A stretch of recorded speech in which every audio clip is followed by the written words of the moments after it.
My last video was a bit of a rant about disclaimers, but there was an editing lesson in there that I just want to highlight real quick.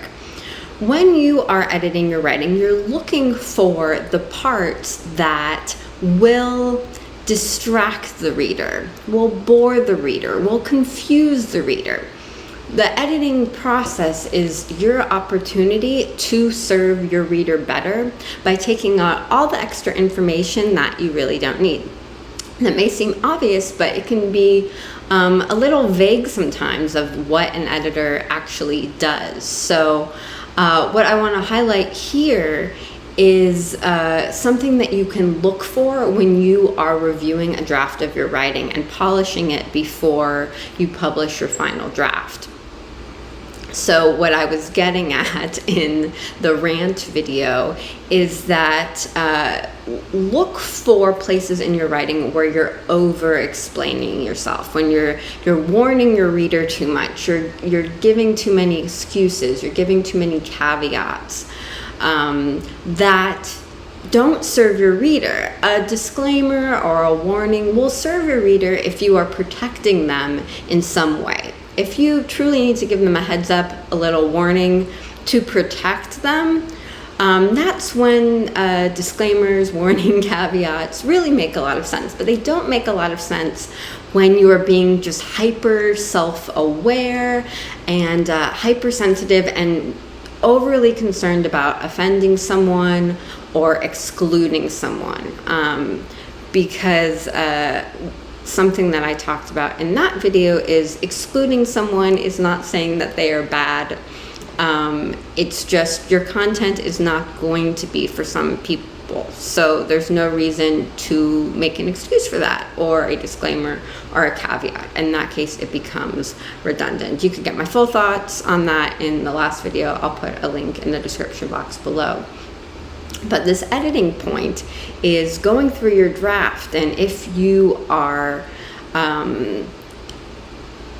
apologizing too much for yourself or over-explaining, we could really do that before we say anything that is our own opinion, right?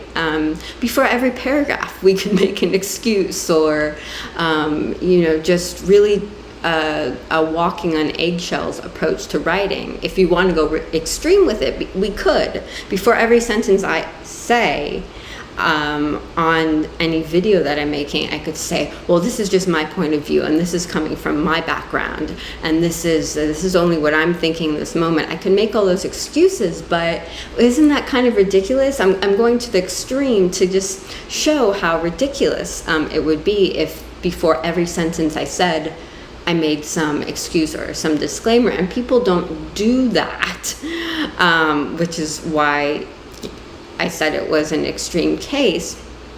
But it does show up, especially for new writers, where you're just not as confident to express your opinions. So there are places that a newer writer who is also new at editing wouldn't think to edit out those excessive descriptions. And I'm saying that your writing will be stronger if you do, because when you do, there's an opportunity to serve who you actually are creating the content for more by focusing on those people, not the people who your content is not for. So a quick example is just if I was creating a written tutorial about how to color your hair blue at home. You want to dye your hair blue at home yourself. I want to focus on the people who are interested in that content. I don't want to take time in the tutorial to talk about everyone else who might not be interested in dyeing their hair blue, or the people who would rather go to a professional salon to get their hair dyed blue. Those people are not the people who you're creating your content for. And if you're spending time giving the other people attention, you are not focused as much about how you can make that tutorial great for the people who will actually benefit from it. So now it is your turn to comment by giving this video a thumbs up or giving it a thumbs down. Subscribe or unsubscribe, and if you're still with me, I will talk with you soon.